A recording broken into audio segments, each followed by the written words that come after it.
Assalamualaikum warahmatullahi wabarakatuh dan salam sejahtera. Terima kasih banyak kerana sudi datang untuk menonton video saya pada hari ini. Seperti biasa, bagi mereka yang baru pertama kali datang untuk menonton channel saya ataupun mereka yang masih lagi belum subscribe, saya mohon jasa baik anda untuk subscribe ke channel saya. Dan bagi mereka yang dah subscribe, saya mohon anda untuk kongsikan video ini kepada rakan-rakan serta adik keluarga anda. Semoga apa yang saya nak kongsikan sedikit pada hari ini adalah satu perkongsian yang bermanfaat untuk kita semua, insya-Allah. Okey, jadi hari ini saya ingin berkongsikan satu perkara yang menarik berkenaan dengan pengeluaran khas kedai BSP. Isu mengenai pembayaran untuk pengeluaran khas ini, kita ketepikan dulu isu status kelulusan dan juga sebagainya, kerana dalam masa yang sama ramai juga yang keliru, yang tertanya dengan isu pembayaran untuk pengeluaran khas ini.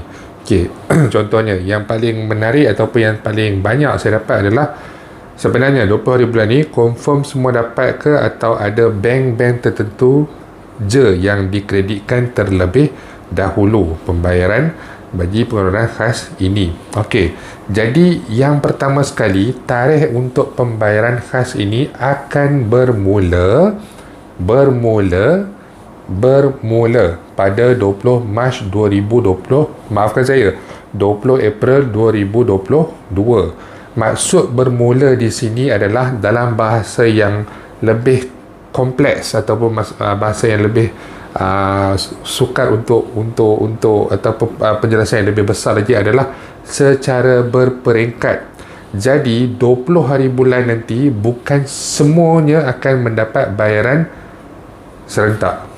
Jadi dia adalah berkonsepkan first come first serve. Siapa yang buat permohonan dulu, dia yang akan mendapat bayaran terlebih dahulu. Kemudian yang berikutnya, yang mana yang tak dapat pada 20 bulan akan dapat pula pada 21 bulan, tak dapat lagi 22 bulan, tak dapat lagi pada 23 hari bulan, dan lah sampai tarikh akhir untuk pembayaran. Tarikh akhir untuk pembayaran tidak ada sebarang tarikh khusus yang dinyatakan, kerana permohonan untuk pengeluaran khas ini dibuka sehingga 30 April. Jadi maksudnya pada bulan Mei, mungkin selepas raya sekalipun, masih lagi ada pembayaran yang akan dilakukan. Cuma bagi kita yang membuat permohonan awal, mungkin pada 2 atau 3 hari sewaktu permohonan dibuka, kita juga dijangkakan akan menerima bayaran awal dalam tempoh hari pertama ataupun sehingga hari ketiga ataupun hari keempat pembayaran.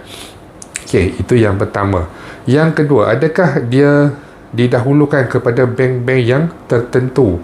Jawapannya adalah ya dan juga tidak. Okey, kenapa ya dan juga tidak? Kerana bank yang menguruskan pembayaran bagi pihak KDBSP hanyalah ada satu bank sahaja, iaitu RHB Bank. Yang mana RHB Bank ni, seperti yang saya tunjukkan gambar sebelah, akan membuat bayaran kepada semua bank yang ada pencarum. Contohnya saya menggunakan akaun Maybank. Jadi 20 bulan RHB akan bayar kepada akaun Maybank saya, RHB akan bayar kepada akaun CIMB kawan saya, RHB akan bayar kepada akaun Affinbank orang sebelah, sebagai contoh. Jadi ia ikut pada first come first serve. Bukan hanya kerana kita punya payment tak masuk hari ni, kita kata oh hari ni Maybank saja dapat dulu, ataupun Maybank Alostar saja dapat dulu, ataupun CIMB Johor Bahru saja dapat dulu. Dia tak ikut jenis bank dan juga dia tak ikut jenis tempat. Tetapi kenapa saya katakan ya tadi, sudah tentu untuk mereka yang menggunakan akaun RHB Bank, anda akan mula menerima bayaran pada awal pagi.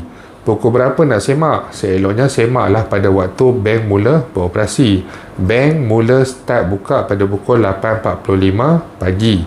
Tetapi waktu operasi bank sekitar jam pukul 9.30 pagi. Beri sedikit masa, bukan beri sedikit masa kepada bank, tetapi beri sedikit masa kepada diri kita. Sekurang-kurangnya janganlah pukul 7 pagi, pukul 8 pagi dah pergi beratur dekat ATM.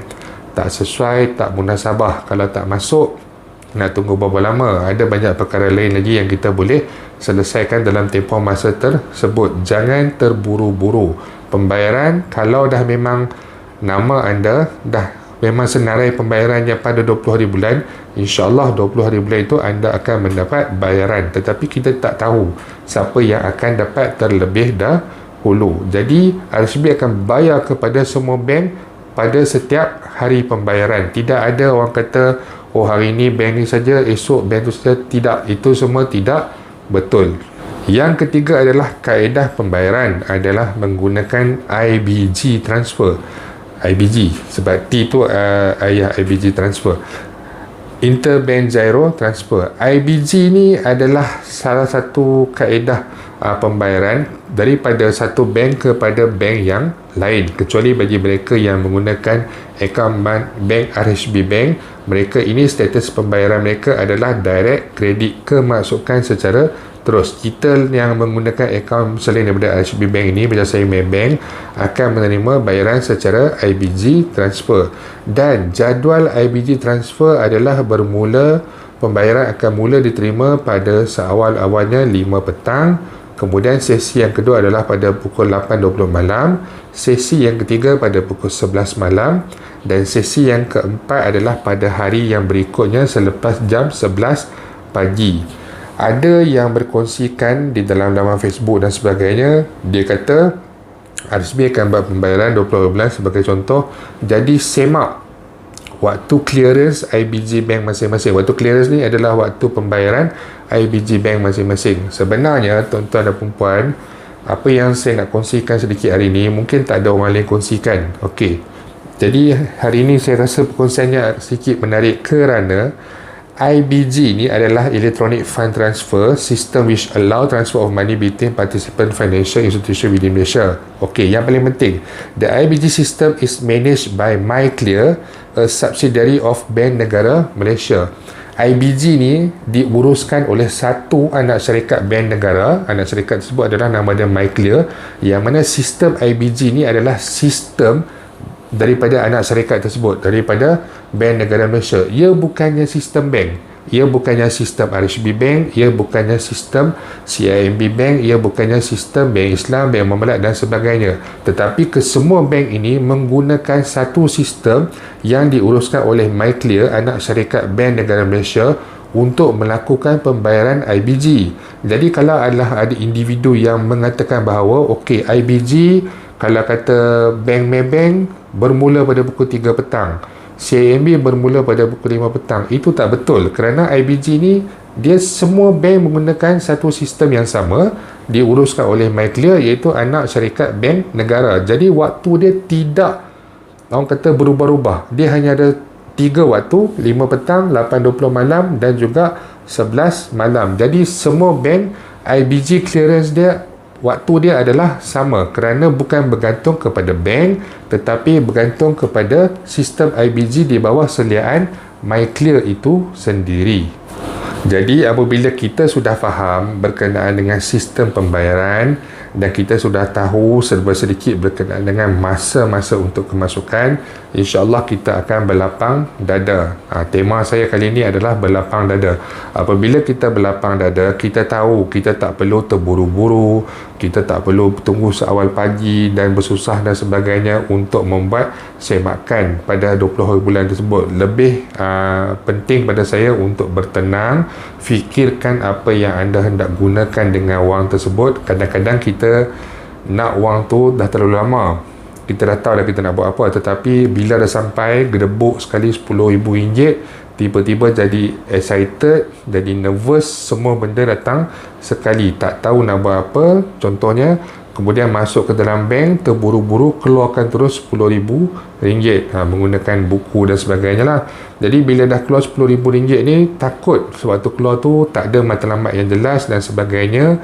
Ingat, 20 hari bulan ni satu Malaysia dah tahu bahawa pembayaran akan bermula untuk pengeluaran kas. Jadi 20 hari bulan ni juga scammer, pencuri ke, perompak ke, apa-apa sahaja kegiatan-kegiatan yang tidak baik apa semua, mereka ni pun dah bersedia untuk bekerja pada 20 September pula, pada 20 April nanti. Jadi kalaulah kita pada awal lagi kita dah menunjukkan yang kita ni adalah penerima, maksudnya kita awal pagi kita dah tunggu dan sebagainya masuk ke dalam bank, apabila kita keluar daripada bank tersebut, kita sebenarnya telah pun terdedah kepada perkara-perkara sedemikian. Takut kita terleka, takut kita tertipu, takut kita terancam dan sebagainya, dipukau ke apa saja sekalipun, lalas 10,000 tu lesap begitu saja. Jangan terburu-buru. Kalau rasa perlukan wang, ambil sahaja pada kadar yang berpatutan. Kalau ada kad ATM lagi senang, bila perlu pergi ambil, bila perlu pergi ambil. Tak perlu terburu-buru nak ambil RM10,000, kononnya nak bawa pergi ASB dan sebagainya. Ingat, 20 hari bulan, mana-mana bank, mana-mana institusi kewangan, ASB ke apa ke, pasti ramai orang. Jadi anda bawa RM10,000 sebagai contoh, beratur tunggu 1 meter pendek lah, 100 meter, 200 meter dan sebagainya. Bayangkan anda terdedah kepada risiko untuk berlakunya perkara-perkara yang buruk. Jadi jangan tergesa-gesa, bertenang dulu, biarkan saja duit dalam akaun bank. Mungkin tunggu selepas raya dan sebagainya, rancang dengan sebaik mungkin, kemudian barulah uruskan wang tersebut. Jadi saya harap dengan penjelasan ini, apabila kita dah faham sistem ni adalah satu sistem yang bukan mana-mana bank uruskan, tapi adalah daripada anak syarikat bank negara yang uruskan. Waktu pembayaran dia ada 3 kali sesi dan juga akan mula dimasukkan bermula daripada 20 hari bulan secara berperingkat dan sebagainya. InsyaAllah kita akan tenang, kita tak akan bimbang, dan cubalah rancang dengan sebaik mungkin. Elakkan daripada ditipu, elakkan daripada orang kata dirompak ataupun sebagainya. Jangan terburu-buru. Suka saya untuk nasihatkan banyak kali, jangan tergesa-gesa, keluarkan apa saja yang patut terlebih dahulu. Elakkan lagi satu yang saya tak teringat, tapi tadi banyak kali saya berhenti recording ni sebab saya terlupa apa yang saya cakap.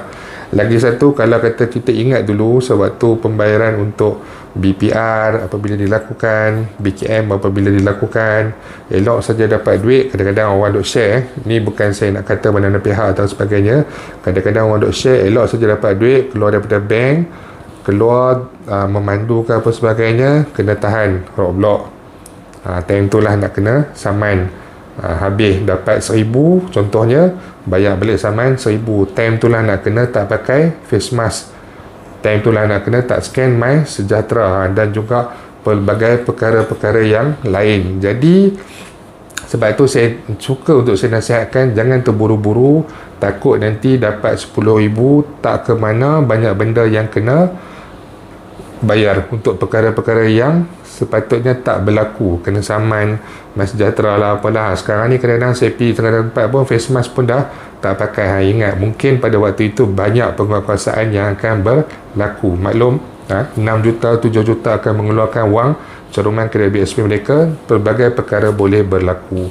Itu saja yang saya nak kongsikan sedikit pada hari ini. Saya harap penyampaian dan juga nasihat saya ini dapat kepada anda semua. Semoga ianya adalah satu perkongsian yang bermanfaat untuk anda semua di luar sana. InsyaAllah jika ada sebarang perkembangan terbaru, saya akan berkongsikan kepada anda semua kelak. Bagi mereka yang mempunyai sebarang persoalan, sebarang pandangan ataupun sebarang masalah, anda boleh utarakan di ruangan YouTube ataupun di ruangan Facebook saya, Firdaus Selamat Channel. InsyaAllah kita akan jumpa lagi. Jangan lupa untuk share, jangan lupa untuk subscribe. Assalamualaikum warahmatullahi wabarakatuh.